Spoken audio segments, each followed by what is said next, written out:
पवित्र यजुर्वेद अध्याय 40 मंत्र 8।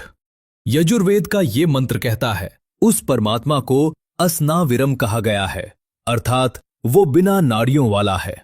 वो शुक्रम अकायम है, अर्थात वो वीर्य से बनी 5 तत्वों की भौतिक काया से रहित है।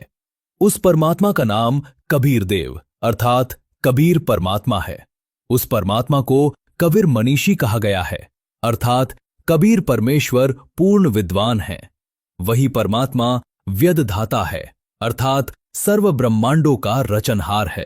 वो कबीर परमात्मा स्वयंभू है, अर्थात स्वयं प्रकट होने वाला है। ऋग्वेद मंडल 10 सूक्त 4 मंत्र 3। ऋग्वेद का ये मंत्र स्पष्ट कहता है, जब पूर्ण परमात्मा बालक रूप में प्रकट होते हैं तो उनका जन्म किसी माता के गर्भ से नहीं होता। कोई माता उन्हें जन्म देकर पालन पोषण करके बड़ा नहीं करती। वह पूर्ण परमात्मा अपनी शब्द शक्ति से स्वयं बालक रूप धारण करते हैं। वह भक्तों के दुख हरने के लिए मनुष्य जैसे आकार में निम्न लोकों में आते हैं।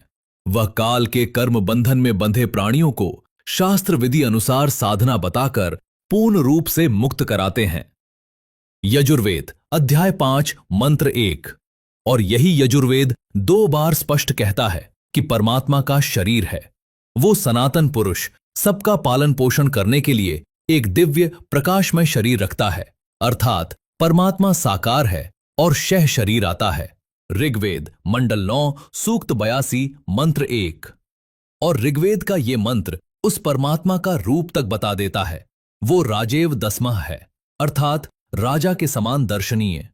वो सतलोक में सिंहासन पर विराजमान है, सिर पर मुकुट, ऊपर छत्र, नर अर्थात मनुष्य आकार में। उसका शरीर विशाल श्वेत स्वयं प्रकाशित है। और जब वह सतलोक से चलकर अपने दृढ़ भक्तों को तत्व ज्ञान देने इस धरती पर आता है तो हल्के तेज पुंज का शरीर धारण करता है। अब आते हैं स्वामी रामानंद जी के इस कथन पर कि पाप नाश हो सकते हैं या नहीं। चलिए स्वयं वेद से जानते हैं। यजुर्वेद में उस पूर्ण परमात्मा के विषय में साफ साफ कहा गया है, उशिक असि कविर अंघारी असि बंभारी अवस्यु असि। अब इसका मर्म समझिए। उशिक असि अर्थात वह परमात्मा जो साधक को पूर्ण शांति प्रदान करता है। अंघारी असि अर्थात वह परमात्मा पाप का शत्रु है, अर्थात पाप विनाशक। कबीर अर्थात उस परमात्मा का नाम कबीर देव है, जिसे हम कबीर कहते हैं। बंभारी अर्थात वह परमात्मा कर्म बंधन का शत्रु है, सभी बंधनों से छुड़ाने वाला, बंदी छोड़। अवस्युअसी अर्थात वह परमात्मा साधक की रक्षा के लिए तुरंत आने वाला है। सरल भाषा में कहे तो कबीर परमेश्वर सभी प्रकार के पापों का नाश करता है, साधक को सभी कर्म बंधनों से मुक्त करता है, और अगर साधक किसी विपत्ति में हो तो उसकी रक्षा के लिए तुरंत आता है और उसे पूर्ण शांति प्रदान करता है।